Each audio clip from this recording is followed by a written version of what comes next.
জিব্রাইলে আমিন জান্নাতে একটা ফল নিয়ে নবীর কাছে হাজির। আল্লাহর নবীকে বলতেছেন, নবী গো, আপনি জান্নাতি ফলটা ভক্ষণ করেন, এটা হলো জান্নাতি ফল। মায়ার নবী, দয়ার নবী জান্নাতি ফল হাতে নিলেন।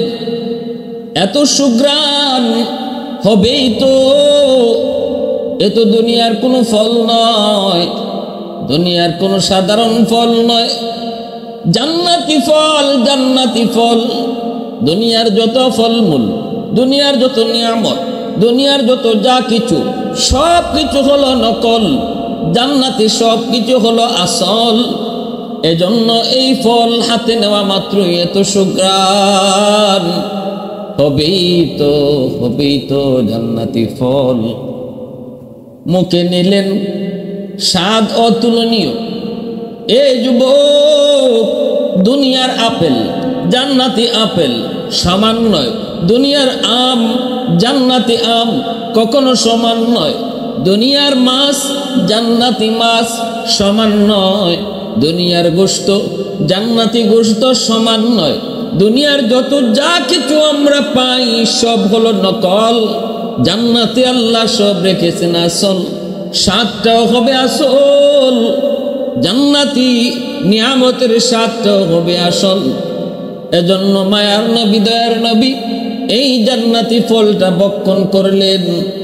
মায়ার নবী জান্নাতি ফল ভক্ষণ করার পর রাসূল করিম সাল্লাল্লাহু আলাইহি ওয়াসাল্লাম আম্মা জান খাদিজাতুল কুবরা রাদিয়াল্লাহু তাআলা আনহা, নবীজির প্রিয়তমা বিবি, গোটা উম্মতের মা, ইসলামে যার সবচেয়ে বেশি অবদান, সর্বপ্রথম কালেমা পড়ে মুসলমান হওয়ার ভাগ্য যার ছিল, তিনি কোনো পুরুষ নন, তিনি হলেন এই উম্মতের জননী আম্মা জান খাদিজাতুল কুবরা রাদিয়াল্লাহু তাআলা আনহা। কয়েকদিনের ভিতরেই আম্মা জান গর্ভবতী হলেন। জিব্রাইল আমিন এসে বলতেছেন, নবী গো, জান্নাতি ফল খাওয়াইছিলাম কয়েকদিন আগে, মনে আসেনি? আপনার বিবি খাদিজা তো গর্ভবতী। আল্লাহ পাক আমাকে পাঠাইছেন আপনাকে নিউজ দেওয়ার জন্য, সুসংবাদ জানানোর জন্য। এবারও আপনার একজন মেয়ে সন্তান জন্ম নিবে, যেই মেয়ে হবে গোটা মুসলিম জাহানের জন্য আদর্শ, যেই মেয়েটা হবে নেককার, দিনদার, বড় আল্লাহ ওয়ালি, সুন্দর হবে, অতুলনীয়।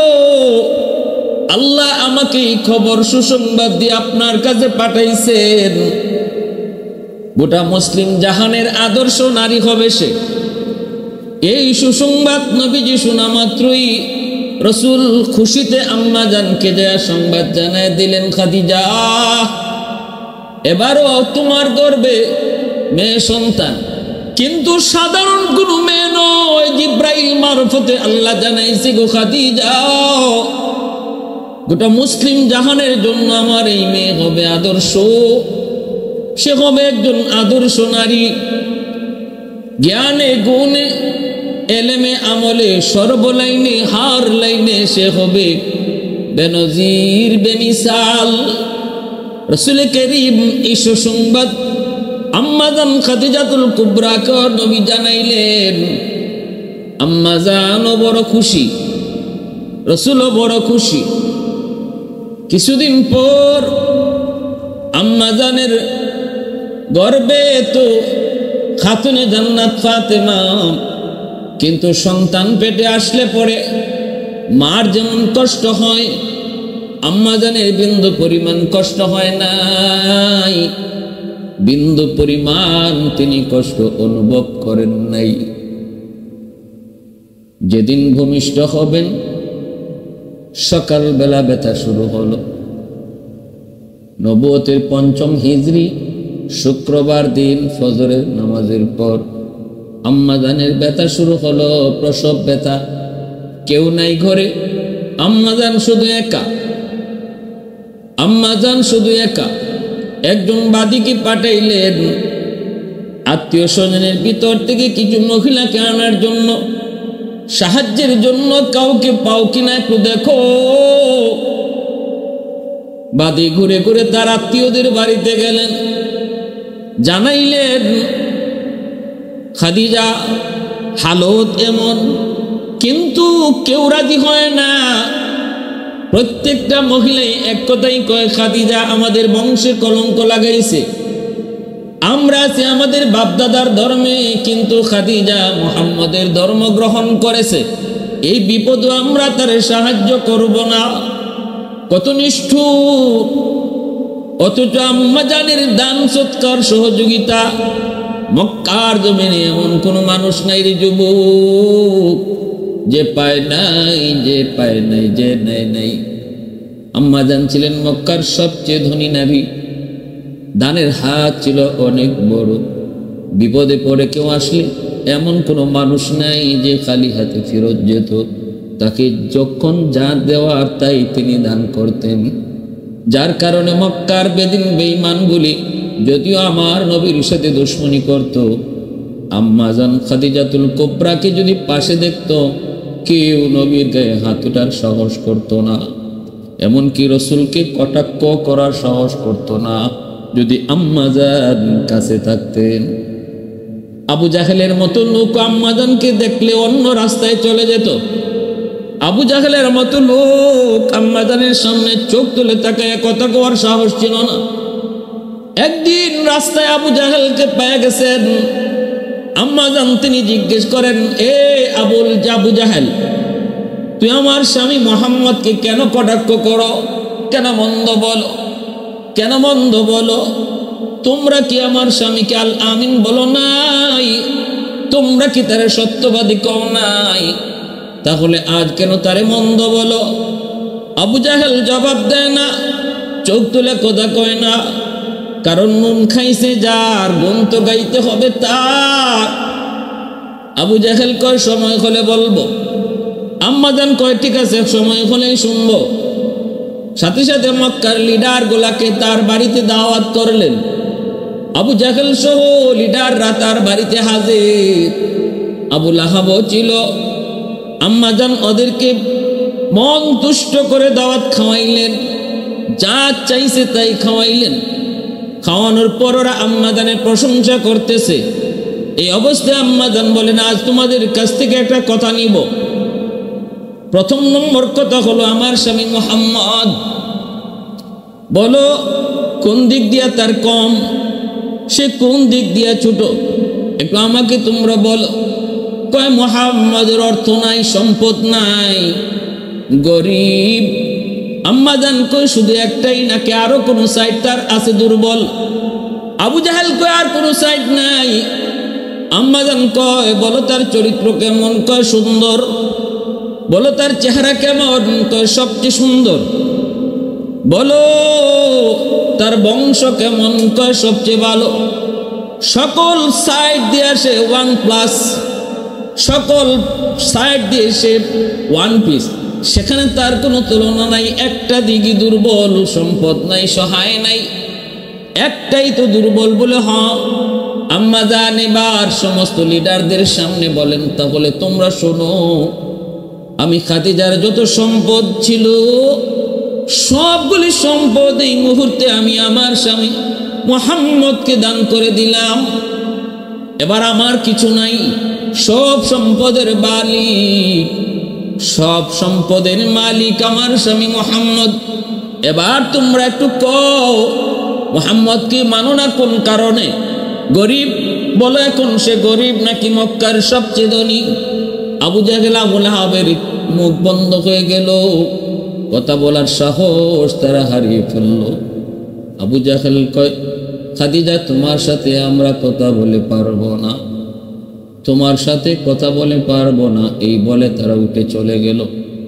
এজন্য আম্মা জান খাদিজাতুল কুবরা রাদিয়াল্লাহু তাআলা চরম বিপদের সময় প্রসব বেদনা, একজন মহিলা জানে প্রসব বেদনা, প্রসব ব্যথা, তার ব্যথা কেমন। প্রসবের সময় যে ব্যথা, এই ব্যথা শুধু একজন মা বুঝে, দুনিয়ার আর কেউ বুঝে না রে যুবক, আর কেউ বুঝে না। প্রসব বেদনার সময় কত মা দুনিয়া থেকে চলে গেল, প্রসব ব্যথার সময় কত মা অজ্ঞান হয়ে যায়। ভালো করে মনে রাখো, এর চেয়ে বড় কষ্ট আর কিছু নাই।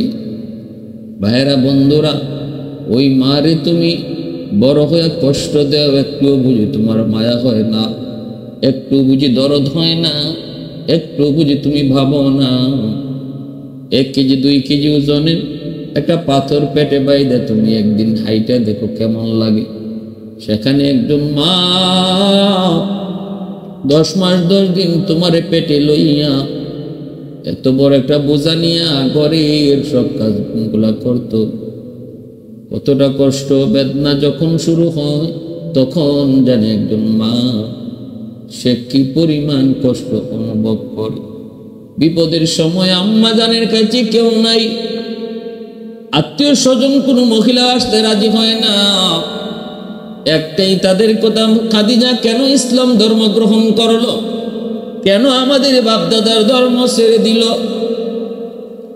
এই কথাগুলা বাদিয়ে সে আম্মাজানকে শোনাইল।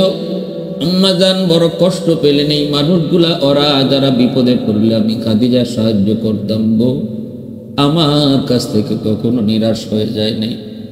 ঠিক আছে, আমি কারো সাহায্য চাই না মালিক, আমি তোমার কাছেই সাহায্য চাই। আমার উত্তম সাহায্যকারী হলেন আল্লাহ। আল্লাহু খায়রুল হাফিজিন।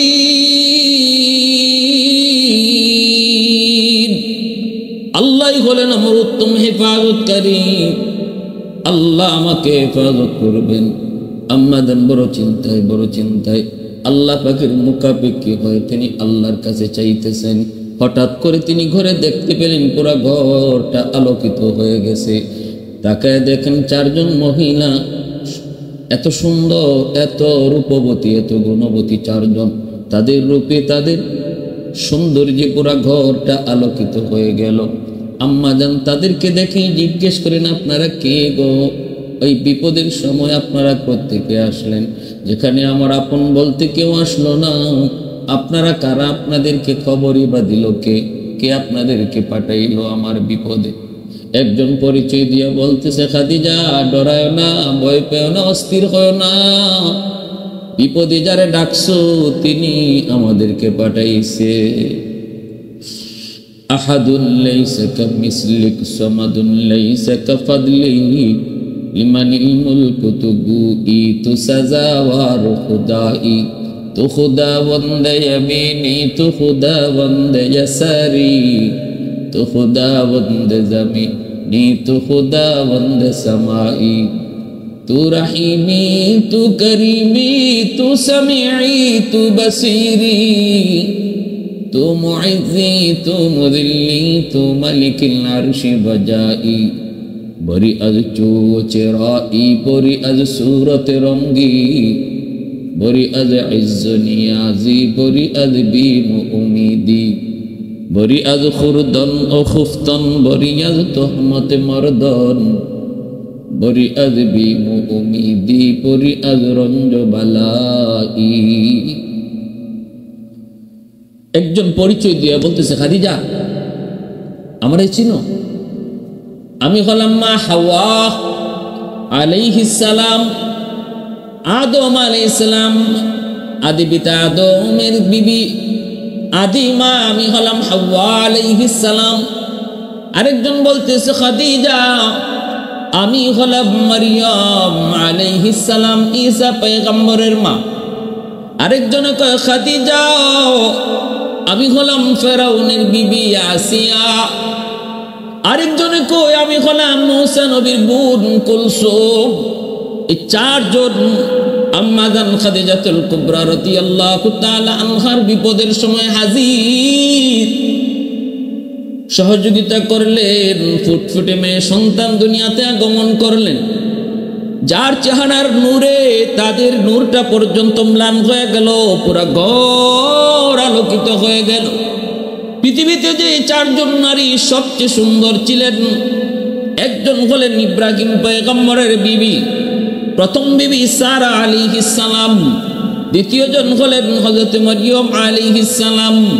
তৃতীয় জন হলেন আসিয়া আলাইহিস সালাম, চতুর্থ জন হলেন নবীজির কন্যা খাতুনে জান্নাত ফাতেমা রাদিয়াল্লাহু তাআলা আনহা। আল্লাহর নবী কয় আমার ফাতেমা এত সুন্দর, তার সৌন্দর্য দেখে জান্নাতের হুররা পর্যন্ত ঈর্ষা করবে। পুরা ঘর আলোকিত। মায়ার নবী দয়ার নবী সুসংবাদ পেয়ে দৌড়ে আসলেন। নবীজি দেখে আনন্দিত, কোলে তুললেন। প্রশংসা তো জিব্রাইল আগেই করে গেছেন যে আবেদা সালেহা, জগতের মুসলিম জাহানের সমস্ত নারীদের জন্নতি যিনি হবেন মডেল, যিনি হবেন আদর্শ নারী। নবীজি আদর করে নাম রাখলেন ফাতেমা। আরেকটা ওর নাম নবী রাখলেন জোহরা। জোহরা শব্দের অর্থ হলো ফুলের কলি।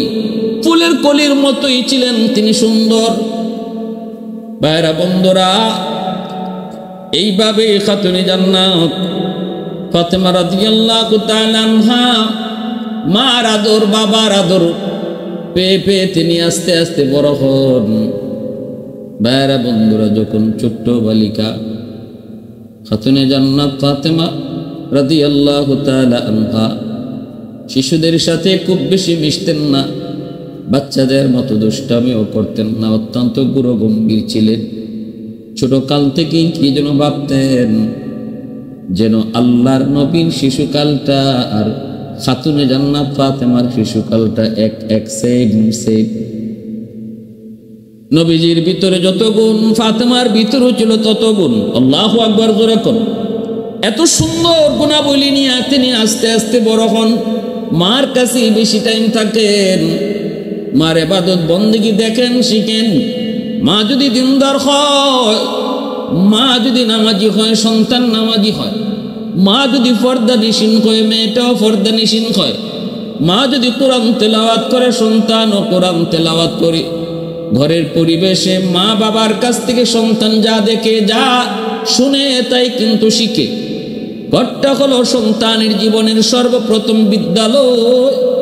মা বাবা হলো তার জীবনের সর্বপ্রথম উস্তাদ। এজন্য বাবার চেয়ে মার গুরুত্বটা আরো বেশি, কারণ মার আমলটা সন্তানের উপরে বেশি আসর করে। পেটে ছিল মার, এখানেও মার আমলের আসর পেটের সন্তানের উপরে যায় পড়ে। দুধ খাওয়ানোর সময় মার দুধ খায়, ওই সময় মার আমলের আসর সন্তানের উপরে পড়ে।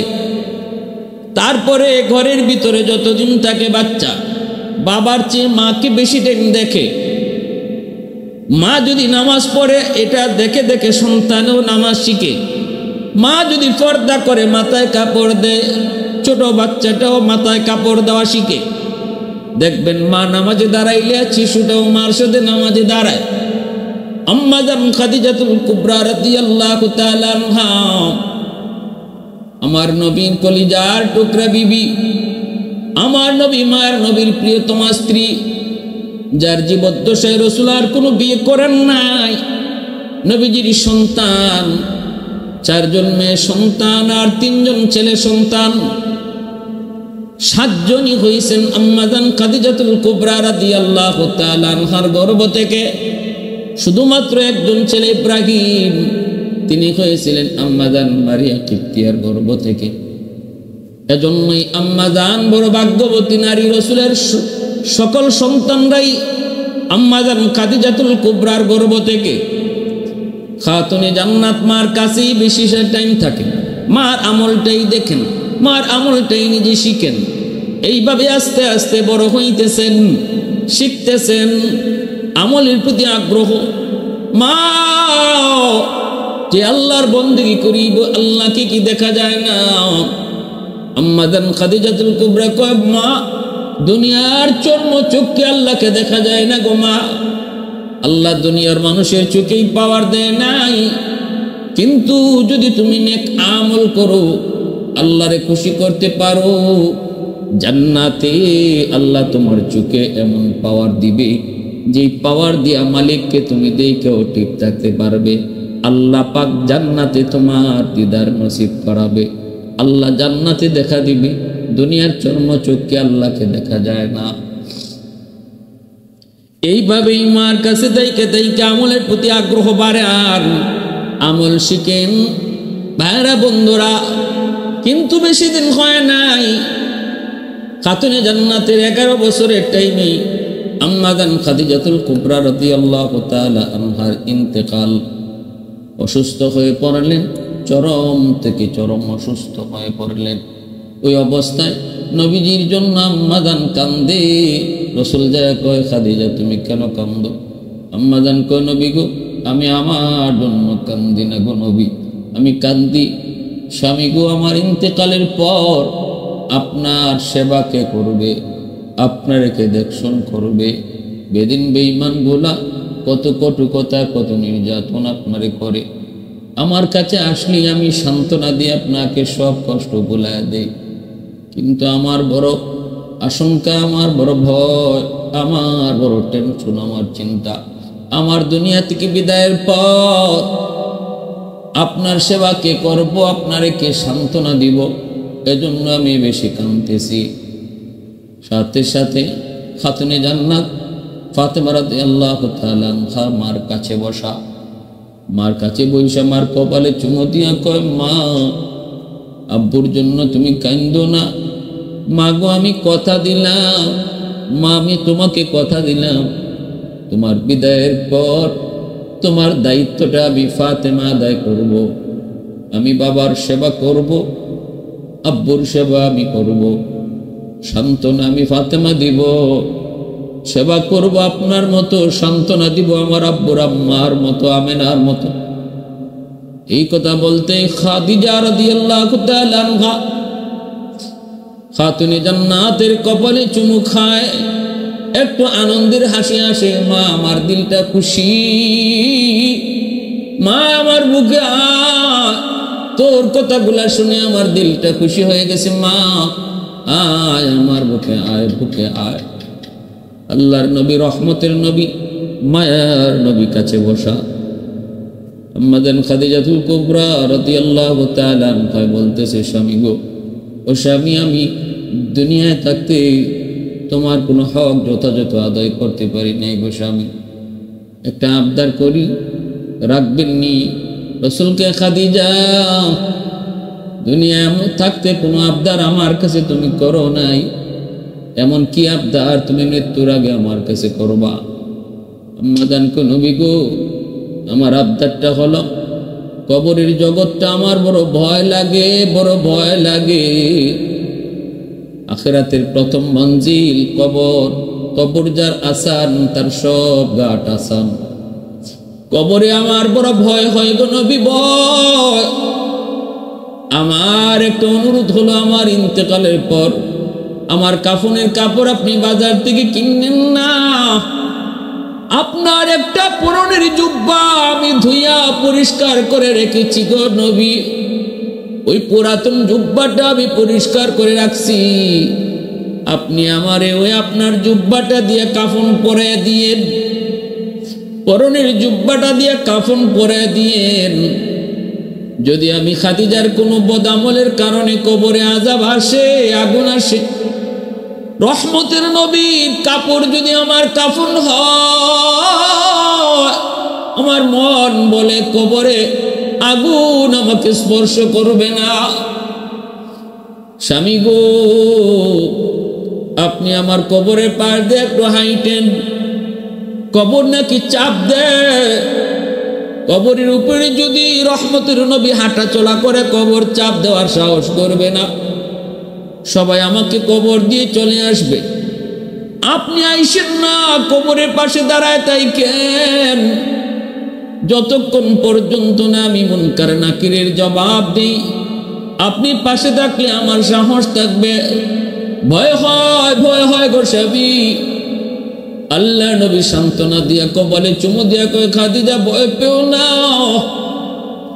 তোমার জান্নাতের সুসংবাদ আল্লাহ পাক তোমাকে দুনিয়ায় তাকতি দিয়া দিছে, কবর তোমার সাথে বেয়াদবি করবে না, এরপরও তোমার সবগুলি কথা আমি রাখবো। রাসূল কবরে নিজের হাতে রাখলেন, আম্মা জানকে নিজের হাতে রাখলেন, পশ্চিম দিকে মুখ করে রাখতে চান, কিন্তু মুখটা সাথে সাথে আসমানের দিকে হয়ে যায়। রাসূল রাখতে চান কিবলামুখী করে, কিন্তু মুখটা আসমানমুখী হয়। রাসূল চায় কিবলামুখী, আল্লাহ চায় আসমানমুখী। এইভাবে কবর দেওয়ার পর মায়ার নবী দয়ার নবী তার পরনের জুব্বা দিয়েই তিনি কাফন দিয়া কবরে রাখলেন। কবরের পাশ দিয়ে রাসূল হাঁটাহাঁটি করেন, কিছু দূরে এসে দাঁড়ায় রইলেন। মুনকার নাকির কবরে ঢুকবে, কিন্তু যেই কবরের পারে দু জাহানের বাচ্চা রাহমাতুল লিল আলামিন দাঁড়া আছে, ওই কবরে কেমন করে মুনকার নাকির ঢুকে, কোন সাহসে ঢুকে? পাশে দাঁড়ায় রয়েছে আল্লাহ কই জিব্রাইল তাড়াতাড়ি যাও, আমার বন্ধুকে যায় বলো কবরের পাশ থেকে যেন সরে আসে। বন্ধু দাঁড়ায় থাকলে মুনকার নাকির কবরে ঢুকবে না। আর বন্ধুরে নির্ভয় দিও, খাদিজার টেনশন করা লাগবে না, আমি চেহারাকে আসমানমুখী বানায় দিছি, কারণ আমার খাদিজারে যখন মুনকার নাকির প্রশ্ন করবে, এই প্রশ্ন আমি শুনবো, দেখবো, আর প্রশ্নের জবাব আমি নিজে দিয়ে দিব।